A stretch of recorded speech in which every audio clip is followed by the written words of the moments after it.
Welcome to this lecture. आज हम इस लेक्चर में डिस्कस करेंगे अमेरिका के अंतर्गत जो रोमांटिसिज्म पाया जाता है। तो देखते हैं।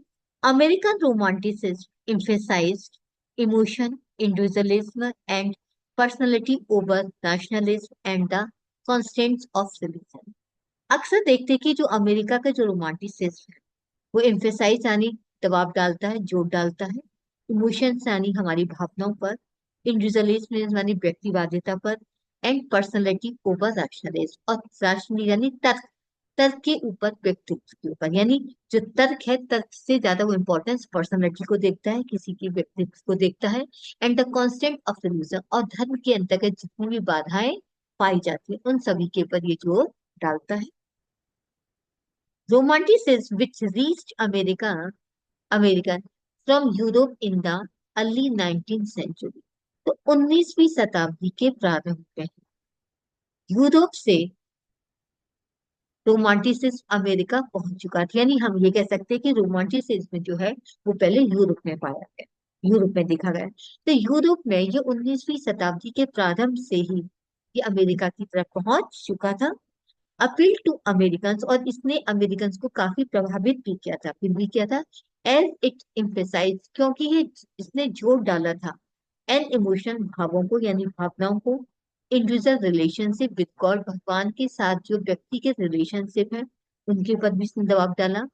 As opposed to the strict calvinism of previous generation, क्योंकि जो हमारी पहले वाली जो पिछली जो पीढ़ी थी उसमें सब एक कैल्विनिज्म को पाई जाती है। नहीं, पुरानी जो पीढ़ी के जो लेखक थे वो अक्सर जो है वो स्टिक कैल्विनिज्म का प्रयोग करते थे, लेकिन और वो भगवान के साथ जो व्यक्ति के रिलेशन थे उनको इम्पोर्टेंस नहीं देते थे। लेकिन इसमें रोमांटिसिज्म के अंतर्गत भगवान के साथ व्यक्ति के रिलेशनशिप, उनके भावों के ऊपर काफी जोर दिया गया। तो इसी चीज ने अमेरिकन को काफी प्रभावित किया था। Romanticism emphasise emotion over reason. Romanticism तर्क के ऊपर, व्यक्ति के जो तर्क होते हैं, तर्क करने की जो शक्ति होती है उसके ऊपर उन्होंने तर्क की अपेक्षा उन्होंने उनकी भावनाओं पर जोर डाला है। एंड इंडिविजुअल डिसीजन मेकिंग, और उन्होंने व्यक्ति जो डिसीजन लेता है, जो निर्णय लेने की जो क्षमता है, द कॉन्स्टेंट ऑफ रिलीजन, बजाय उन्होंने परंपरा की बाधाओं को ध्यान नहीं दिया। उन्होंने इन चीजों पर ध्यान कभी नहीं दिया कि जो हमारी परंपराएं, जो हमारी धर्म है उसमें कौन कौन सी बाधा उत्पन्न होती है। उन्होंने इस चीज की अपेक्षा, उन्होंने इस चीज पर ज्यादा फोकस डाला कि किस तरीके से व्यक्ति अपने डिसीजन लेता है, इन सभी बाधाओं को वो पार करते हैं। यानी पूरी तरीके से देखा जाए तो उन्होंने व्यक्ति की भावनाओं और व्यक्ति के डिसीजन में की व्यक्तिवादिता पर पूरी तरीके से उन्होंने फोकस किया है। The Romantic movement was closely related to New England transcendentalism, which portrayed a less restrictive relationship between God and the human।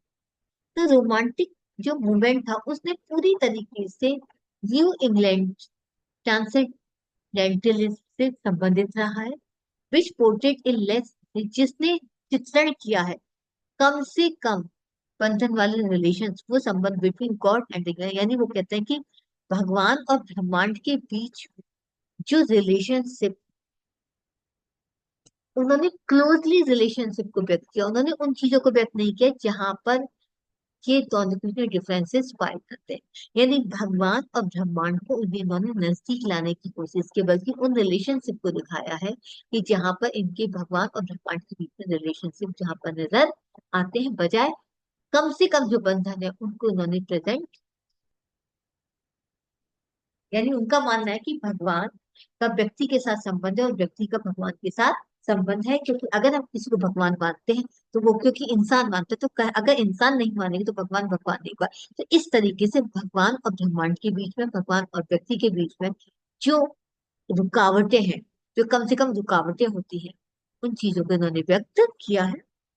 Romanticism gave rise to a new genre of literature in which intense private sentiment was portrayed by characters who showed sensitivity and excitement, and as well as a greater exercise of the free choice in their life। Romanticism ने एक genre माने शैली, एक प्रकार की नई शैली, किसकी, साहित्य की एक नई शैली को जन्म दिया।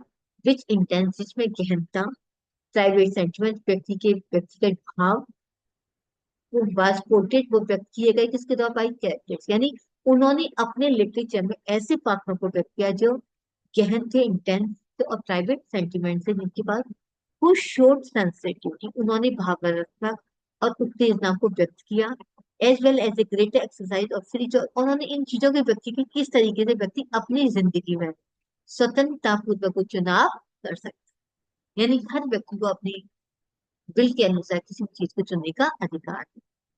ये सब चीजें रोमांटिसिज्म के द्वारा व्यक्त की गई और यही एक नई शैली बनकर गई। The romantic movement also saw a rise in women authors and teachers. Romantic movement के दौरान, रोमांटिक आंदोलन के दौरान हमने वहां देखा कि जो वीमेन और जो ऑथर से रीडर थे, यानी वहां पर स्त्रियों में, यानी जो फीमेल्स थी, वहां पर लेखक भी नजर आए और उसमें पाठक भी नजर आए, यानी पढ़ने का जो फीमेल जो स्त्रियां होती थी उन्हें पढ़ने का भी शौक नजर आया और वो किताबें भी। तो इस तरीके से वहां पर हमें पहली बार फीमेल वहां पर नजर आई। प्रोमिनेंट रोमांटिक राइटर्स, जो प्रमुख जो रोमांटिक राइटर्स रहे हैं उनमें है वाशिंगटन इरविंग है, जेम्स फेनीमोर है, फेनीमोर कोपर है, एडगर एलन पोए है, राल्फ वाल्डो एमर्सन है, हेनरी डेविड थॉरियो है, वॉल्ट विटमैन है और साथ में फिल्म Emily Dickinson and Herman Melville. ये सारे कैरेक्टर्स वहां पर नजर आए जो मुख्य राइटर्स उस टाइम के माने जाते हैं। तो उम्मीद करती हूँ आपको समझ में आपकी रोमांटिक क्या है, इसमें नई की शैली का इस्तेमाल किया गया और नए नए इसमें राइटर्स भी बाहर निकल करके आए थे कि जो थॉमस एमिली डिकिंसन सारे लेखक आए थे। और 19वीं शताब्दी के स्टार्टिंग में ही यूरोप से अमेरिका पहुंच जाता है, जहां पर उन्होंने भावात्मक जो भाव है, गहनता है, सेंसिटिविटी है, इमोशंस है, हमारी जो इंडिविजुअलिज्म है, इंडिविजुअल डिसीजन मेकिंग है, बजाय रीजन उन्होंने तर्क को अलग रख दिया, तर्क के ऊपर कहीं इन चीजों को ज्यादा जोर डाला। उन्होंने परंपरागत जो धर्म है उनमें जो भी बाधा उत्पन्न होती है उन सबको इग्नोर करके उन्होंने व्यक्तिवाद में पर ज्यादा जोर डाला है। तो इस तरीके से उम्मीद करती हूँ कि आपको ये लेक्चर पूरी तरह से समझ में आ गया होगा कि अमेरिकन रोमांटिसिज्म के अंदर कुछ जो प्रमुख बातें थी जो हमने यहाँ डिस्कस की वो चीजें आपको क्लियर हुई। Thank you very much. Please like और सब्सक्राइब करना ना भूलिए।